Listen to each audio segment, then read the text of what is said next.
A localized rupture in skeletal muscle triggers a systemic disaster. The physical tear releases a concentrated chemical payload that rapidly contaminates the entire bloodstream. This process is rhabdomyolysis. At the cellular level, it represents a catastrophic failure of biological compartmentalization. Healthy muscle function relies on the sarcolemma. This outer cell membrane acts as a strict structural barrier, locking high concentrations of intracellular water, active enzymes, and electrolytes safely inside the muscle fiber. A breached sarcolemma transforms the muscle fiber into an open, toxic reservoir. It dumps its concentrated intracellular contents directly into the systemic circulation.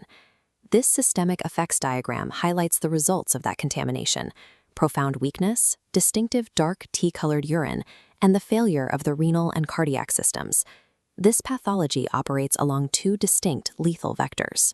The first is an immediate, acute electrophysiological assault on the heart. The second is a delayed, compounding mechanical and chemical attack on the kidneys. To survive a severe rhabdomyolysis presentation, the clinician must intercept both timelines. Success requires disarming the immediate electrical threat while preparing a robust physiological defense against impending renal collapse.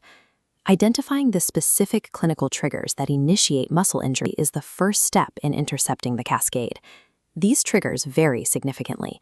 The most direct are mechanical: high-impact trauma, crush injuries, or prolonged immobility, such as an unconscious patient lying on a hard surface for several hours.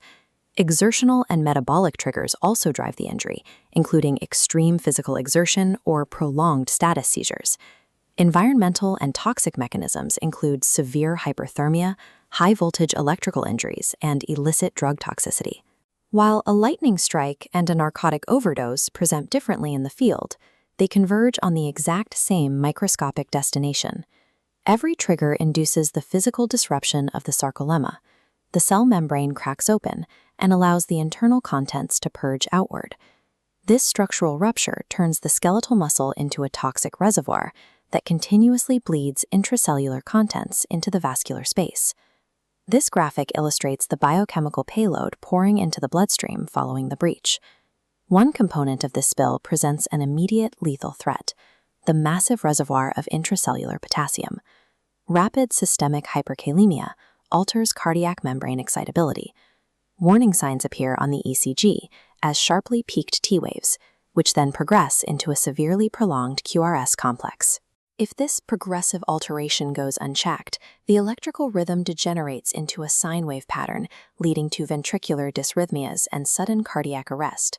This potassium surge is the primary acute killer in rhabdomyolysis. It can cause fatal arrhythmia before kidneys show signs of failure. Alongside the potassium, a second major component enters the vascular space: creatine kinase, or CK. In healthy tissue, CK is an essential intracellular enzyme used for rapid ATP energy transfer during muscle contraction. When the sarcolemma ruptures, massive amounts of this enzyme flood out of the dying tissue.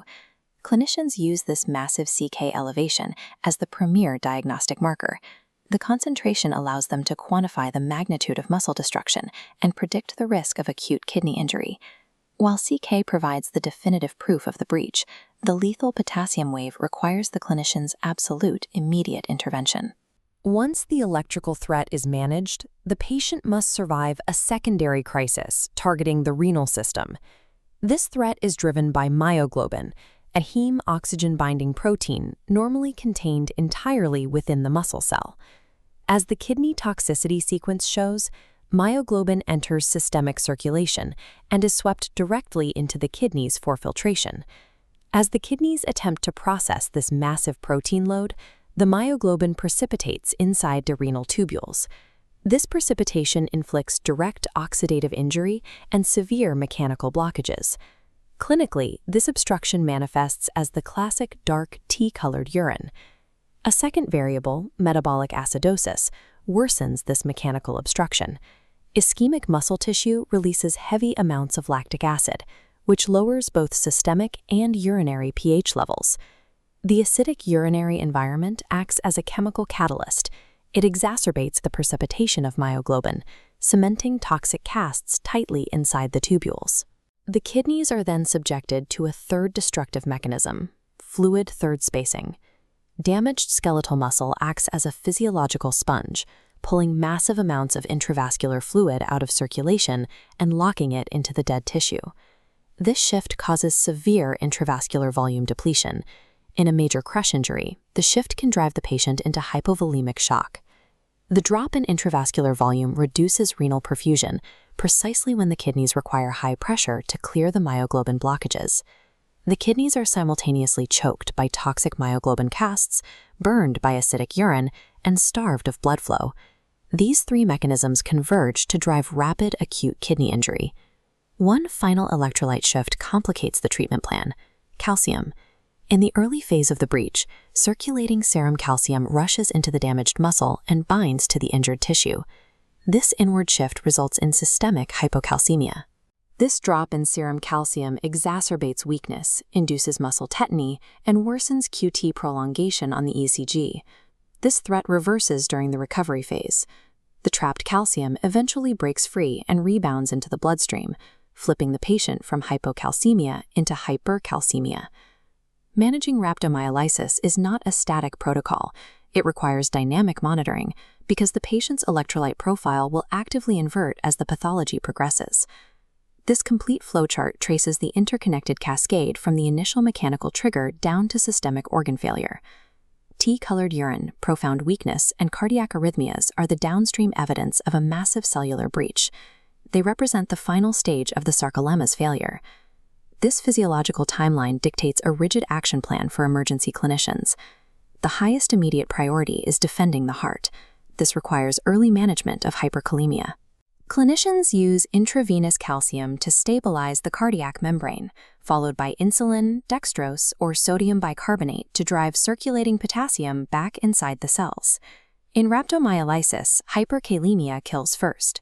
The second priority is the administration of early, aggressive intravenous fluids. This fluid bolus restores the intravascular volume lost to third spacing, reestablishes renal perfusion pressure, and flushes toxic myoglobin casts out of the renal tubules. Managing rhabdomyolysis is a race against systemic contamination.